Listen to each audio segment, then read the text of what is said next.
Hello guys, welcome back to my YouTube channel. In today's video I'm going to be showing you something very simple. Actually, I believe that this is kind of like common knowledge, but the reason I'm making this video is because someone asked me to. Like I worked on a project.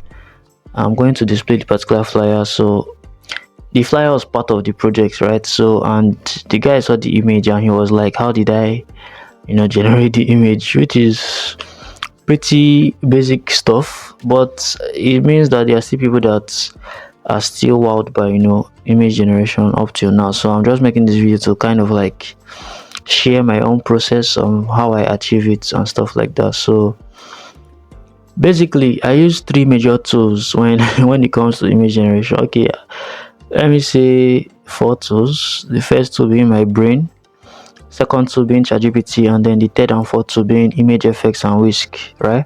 So this is I'm inside ChatGPT right now. So this is ImageFX and this is Whisk. Alright, so I'm going to drop the link to these three websites in case you're not familiar with them.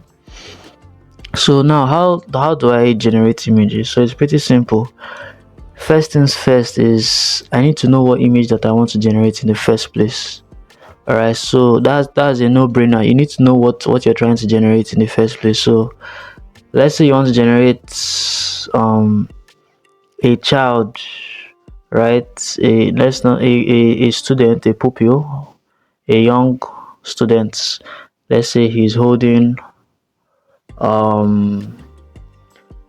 I don't know, he's holding a pot on his head, and he's wearing a yellow shirt and a brown trouser, right? This is just random from my head. So the first thing I do is I don't just jump into image. The mistake you people make is you jump into ImageFX or which, and you start typing rubbish. You start typing a boy with a pot on his head carrying. No, first thing I do is I come to my notepad, or you can type wherever. So the reason why I don't type directly into ChatGPT is because I don't know, I kind of feel some sort of pressure when I'm in ChatGPT. I just feel like, oh, everything has to be perfect, everything. So what I do is I ignore ChatGPT. You don't have to do what I'm doing. I just come to my notepad and I take my time to describe what I want. So like I was saying, a boy. So let's say an African student. There's no need for the word student, boy, because he's not wearing uniform. An African boy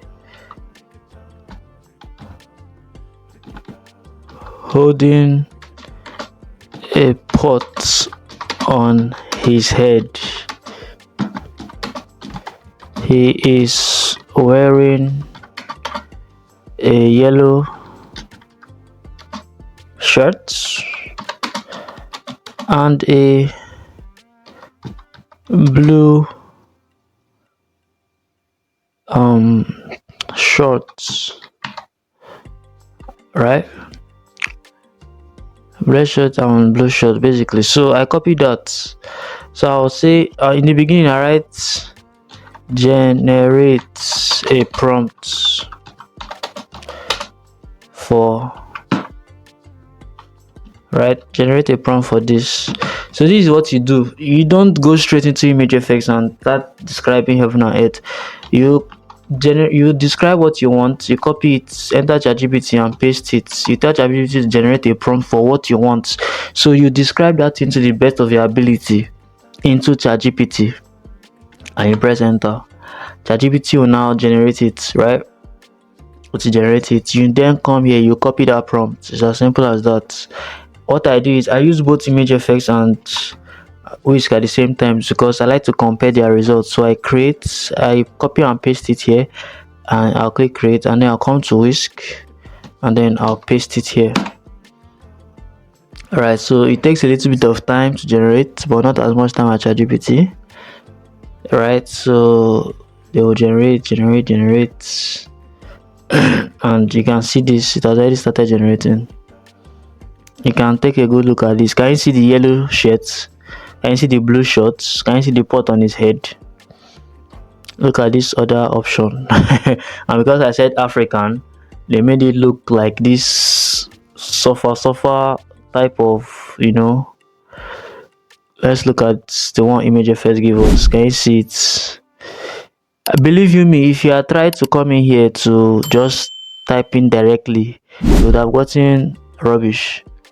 So this is how I generate it. Now, once you've gotten the first batch, you might not necessarily like what you want. There might be some things that and off. So what you do is you go back to ChatGPT and I'll say I want a white background. White background. I don't want that poverty looking, So it will rephrase the prompt. You copy that new prompt and you go back. Now another thing you need to know about image effect is that you can change the size you want. So if you click here at the bottom, this arrow, it will show you can change from landscape to square, portrait, whatever you want, but I'll just leave it at landscape, right? And I'll remove it and I'll paste the new one and I'll click on create. And I'll come here. You can also change the size as well. Look at all the sizes available. So I'll paste the new prompts and I'll paste it in. Remember, what did I ask for? White background. So let's see the difference that will be made. Can you see this? So now it has been optimized for background removal. You can easily remove this background because it is white. Let's see what image effects give us. Can you see what image effects give us? Alright, so this is as simple as that. This is basically how I generate my images. There is no magic, there is no whatever. Now everything hinges on what you give ChatGPT. Everything hinges on what you give ChatGPT. So there are things you need to also take note of. They are called camera angles, right? So you can just go to Google. In fact, make I run out for you. Camera angles. So you can see the different camera angles. There are high angle, knee level shot, long shot, POV shot, low angle shot, medium shot, low angle, close up, shoulder level shots. I can see all the different shots. So me, the popular one that I use bird eye view, I use warm eye view, I use over the shoulder, stuff like that to make your results better. Alright, so let's experiment. Let's try bird eye view.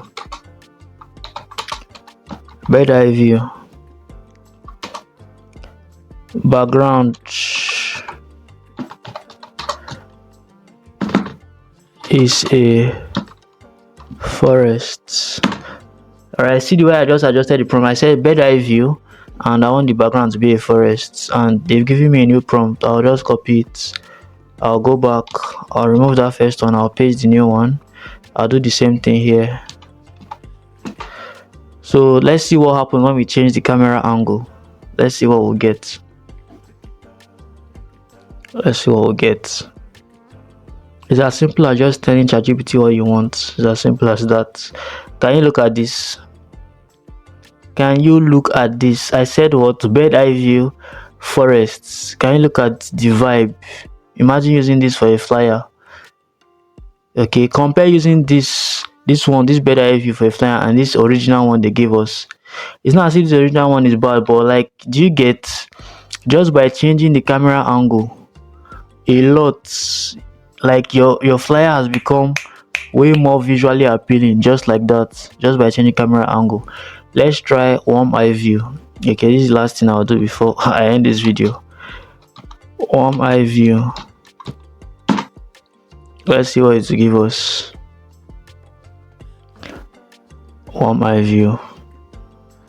Alright, so you can see it's pretty simple. I know most of you that are already conversant with using AI to generate images. There's nothing I've done here that is mind blowing, but there are still people out there that are still oblivious to stuff like this. So it is those people I am making this video for, and I hope they will learn something. So you can see how amazing this is. You can see warm eye view from under. See how beautiful this is. Look at the light and everything. Let's check what image effects gave us. Image effects gave us only one result. Can you look at it? Alright, so I hope you guys have been able to learn how to generate images. This is how I generate images with ChatGPT image effects, which can of course with my brain. Alright, so I want to what do I want to do? There's nothing to do. I don't think there's anything to do. This is it basically. So yeah, there's nothing you cannot, as far as you can imagine it. Just tell ChatGPT. ChatGPT will do the hard work of thinking of how to describe the lights and the reflection and the shadow that one is not your business. What do you want? Tell ChatGPT and allow it to do the hard work. The mistake a lot of you make is you go straight into image effects and you're trying to do the hard work by yourself. You go suffer and you not still get meaningful results. Alright, so if you learned anything new, kindly like this video, alright, subscribe and share this video to a designer that you think will benefit from it. Alright, subscribe because I'm gonna drop more banging content. Alright, thank you for watching. Have a nice day.